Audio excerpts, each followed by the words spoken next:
I'd like to thank all of you for being here today because Dr. King once said that the time is always right to do what is right. And we believe that the time is right, and Cleveland City Council believe that we're here today to introduce legislation to assist employees that may become victims of domestic violence. That's huge. Employees that can potentially become victims of domestic violence. We call it paid safe leave. It will be one of the significant legislative issues we will be addressing this afternoon.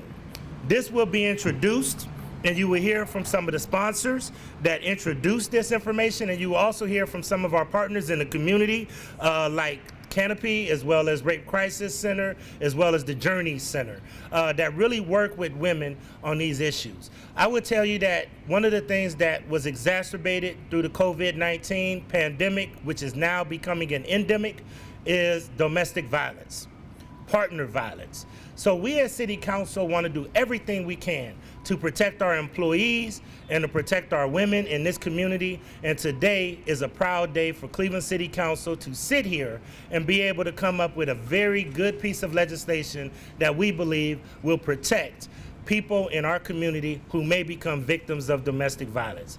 I want to once again bring up my majority whip for Cleveland City Council, Jasmine Santana, as she can share with you some personal experiences and why this legislation is so important to us on Cleveland City Council and the rest of the city of Cleveland. Thank you so much, and I'd like to commend all of my colleagues for really rolling up their sleeves and doing the work that's necessary to provide meaningful legislation in the city of Cleveland. So now I will bring up Jasmine Santana, who will share with us some thoughts on this piece of legislation. Thank you, Mr. President. Thank you, everyone, for being here today. This is an exciting day. I would be remiss if I didn't recognize our former colleague, Matt Zone, who started the dialogue with CSU law students, who brought in this issue to our attention. And once he left, he entrusted me to carry it forward, and so I am honored to be part of this legislation. I would like to share a brief story and kind of really break this legislation down. So I experienced and witnessed domestic violence as a young teen.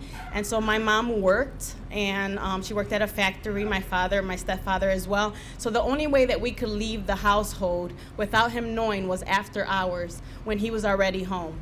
So at one point, my mom had to quit her job so that we could leave, sneak out during the morning so that we could go to a shelter and to get the resources that we need while we were experiencing domestic violence. And so this is what this legislation addresses. And so we have to start with the city first.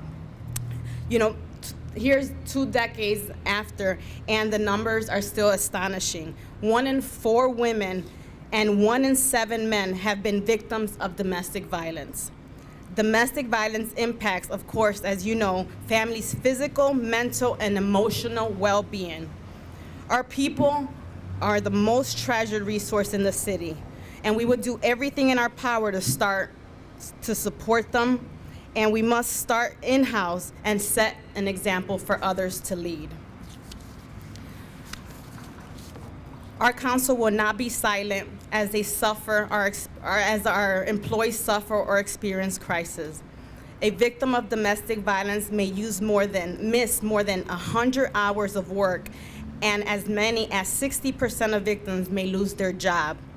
Our legislation provides full-time, non-union workers with up to 60 hours of paid leave time to tend to their safety and personal issues. It provides part-time, non-union workers with up to 30 hours of leave time. If passed, which we hope it will, and I'm sure it will, we encourage the mayor's administration to negotiate incorporating this policy with our union staff as well. Members of this council will continually work to create and introduce legislation to improve our residents' and employees' quality of life.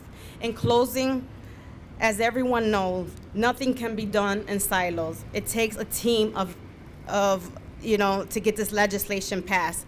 As President said, it's our policy research team, it's our council members, it's the administration that all have to come to the table to ensure that this legislation like this passes. So this would not be possible without the dedication and constant follow-up from my colleagues Councilwoman Howse and Councilman Slife, there is a man that is actually part of this legislation who was championing, men, once again, they also suffer from domestic violence. So I want to thank everyone for being here. I want to thank for my colleagues. Today is a great day. I'm excited, and thank you.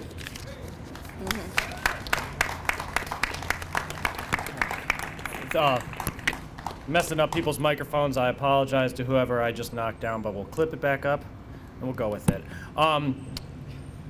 I want to begin just by thanking Councilwoman Santana for sharing that story. So the numbers that she shared, 1 in 4 women, 1 in 7 men, it can sound conceptual, and people we might not know, we don't know around us who's facing these issues, but I think it's important that we as a body stand up and recognize that among the thousands of city employees, there are people going through struggles, there are people who do need help, and that this building behind us works best when our workers are supported and loved, and that this is a very easy thing that we can do and an example that we can set to make sure that we are allowing our workers the time that they need to deal with struggles in their personal life so that they can come back to work with us, and help deliver for the City of Cleveland residents. So now the next step, this will be introduced this evening, and council's a deliberative body, and we're going to deliberate this, and I'm just proud that this issue is moving forward. I also want to just echo the thanks to our policy staff who's worked on this for years, especially Ann Tilley, who began this as an intern with Cleveland City Council. Yeah.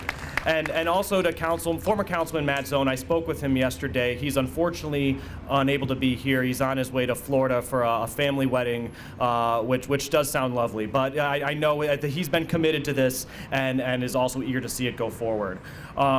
So, our members, including different community leaders and organizations, have worked together throughout this process to craft this legislation so that it will work for the City of Cleveland. And I do want to thank those partners. They include the Cleveland Rape Crisis Center, Journey Center for Safety and Healing, the Legal Aid Society of Cleveland, as well as many law and urban affairs students from Cleveland State.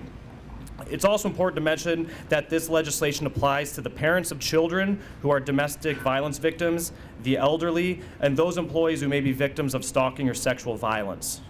We're truly working to make Cleveland a safer city for all of our employees, and this is just one of the ways we're doing it. I don't think anyone's going to be surprised to hear that the building behind us can get a bit bureaucratic, but a lot of that bureaucracy is frozen in amber from decades before. It's something that we're doing as this council is to work to update this building in myriad ways to make sure that we're able to not just attract employees that want to work here, want to give back to the city, but are also able to give back in the most impactful way and improve the lives of our residents. So with that, I'd like to turn it over to Cleveland's Rape Crisis Center's Sondra Miller, who can share her organization's involvement and how this legislation will impact our community. Thanks. Introduce yourself. Oh, and I'm Councilman Slife. I'm Councilman Slife, he's Councilman McCormick. There's often confusion. But thank you everyone for being here, and we're happy that this legislation is moving forward.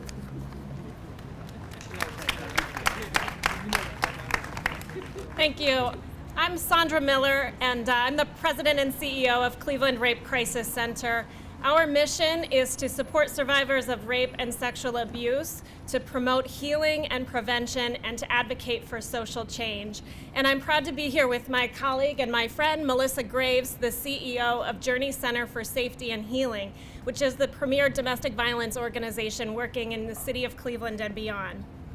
Last year, Cleveland Rape Crisis Center provided direct services to more than 10,000 victims of sexual violence. More than half of those reside in the city of Cleveland. This year, in 2022, our 24/7 rape crisis and support line has seen almost a 25% increase in the number of calls that we're answering just compared to the same time period last year in 2021. Survivors are calling our hotline, and they are needing a supportive and believing ear. Our vision for a healthy Cleveland is one in which all victims, regardless of their life experiences or their history, has access to justice and are treated with the dignity and respect that they deserve. Survivors of sexual violence face many barriers on their road to recovery.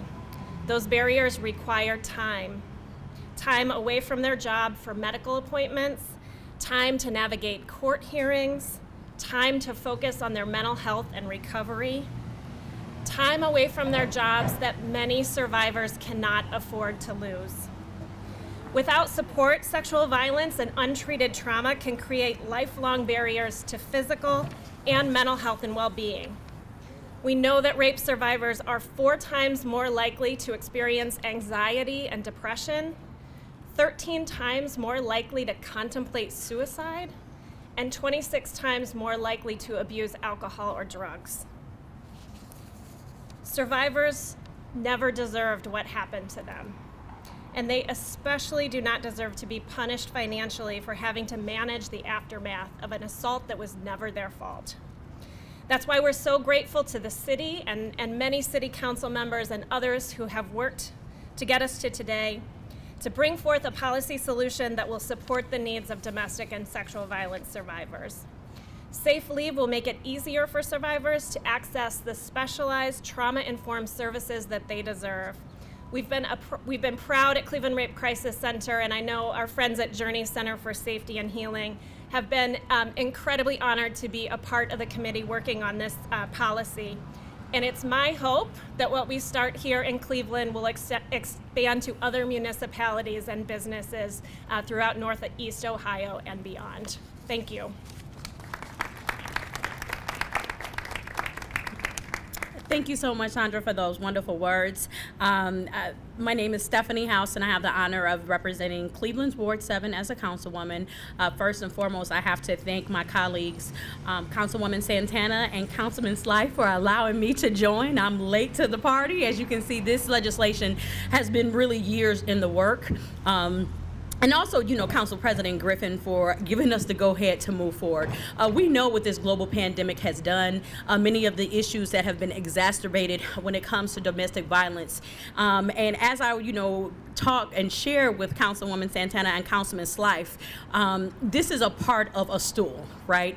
Safe leave, next we will have paid family leave, also child care assistance, as well as equal pay. These are the things that actually make our families whole. And I'm just encouraged to be in a body that is looking forward to ensuring that Clevelanders, and specifically our employees, these are public servants who are doing amazing work, who are doing hard work.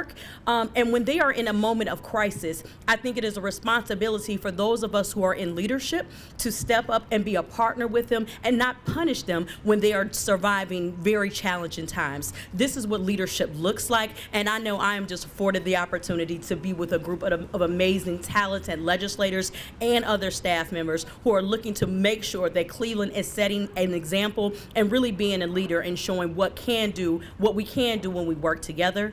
Just briefly understanding what the policy does, it provides City of Cleveland non-union employers with 60 hours of safe leave when they are involved in a domestic violence situation that does not go against their sick time or vacation time. It gives them the opportunity to really focus on their mental health and personal needs during that time. It is also an option of 30 hours for part-time employees.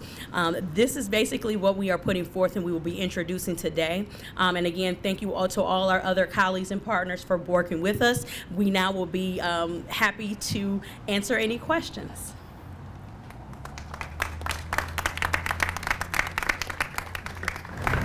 I just want to make sure I understood the one point that was just made. What you're proposing here would be for the non-union employers. I know you'd have to get that negotiated into the contracts. A lot of those are being negotiated right now. Do you think that those can get into the contracts this year? Again, this is one of the things that we are going to have for our Director of Human Resources. That is something to be negotiated. And again, it's not just from the administration, it also is for our union members. But again, we are setting an example and actually putting forth a pathway of how it can actually be done. How are you guys, or I guess your HR director, how do you feel about privacy? Because anybody in a domestic violence situation, privacy is a big part of that conversation. So how are you giving them these hours and also ensuring, hey, your situation is going to stay private? Don't worry about it. That's a great question, and the last thing that we want to do is create a scenario where we re-victimize victims. That's the intent of this is to allow people to address these issues, but not to bring it to daylight, and that's part of the conversations we have been having with the Bibb administration of how to formalize and execute this. Their employees will have to provide some documentation, maybe a police report, something from a pastor to verify that the issue does exist, but protecting that individual and allowing them to take this time without having to fear the kind of the social or the wider repercussions is part and piecemeal of all the conversations that we are having and will continue to have. We talked about the documentation needed to get this kind of leave. I think I saw in the legislation there are options, not just filing a police report. You can provide other documentation. Can you talk about the importance of why you wouldn't just go with the police report? Sure. I could talk. Thank you for that question. I could just talk specifically with the victims that I've spoke to. They're scared, right? They're scared to go to the police and kind of relive that experience again. So it would be great. I know that I worked in an organization where they actually had a department, someone that handled domestic violence cases one-on-one.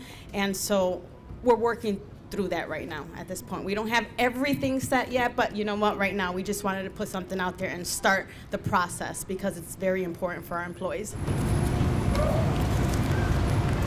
And why now? Because we are here and we are ready to make sure that Cleveland moves forward. And like I said, these things have been in the works for years, and we have just the right synergy amongst Cleveland City Council to make sure it moves forward. And this is the first of many things. And Nick, one of the things that I would share, and I want to commend Councilwoman Howse and Councilwoman Santana and Councilman Slife, is that the data drives the policy.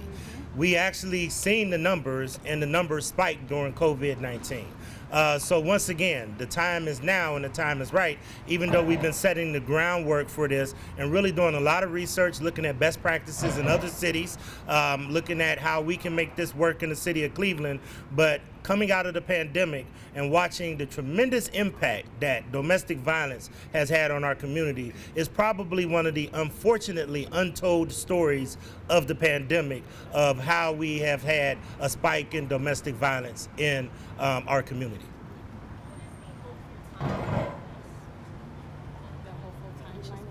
Could you repeat the question? So what's the hopeful timeline? What are your hopes of this? We're trying to pass it. We're trying to pass it as soon as possible. Today it's going to be introduced. We will assign it to a hearing, and then we're going to move it through our process and work closely with the administration to make sure it happens as soon as possible. If it could happen today, we would love for it to happen today. But due to our processes, it'll probably happen sometime around September.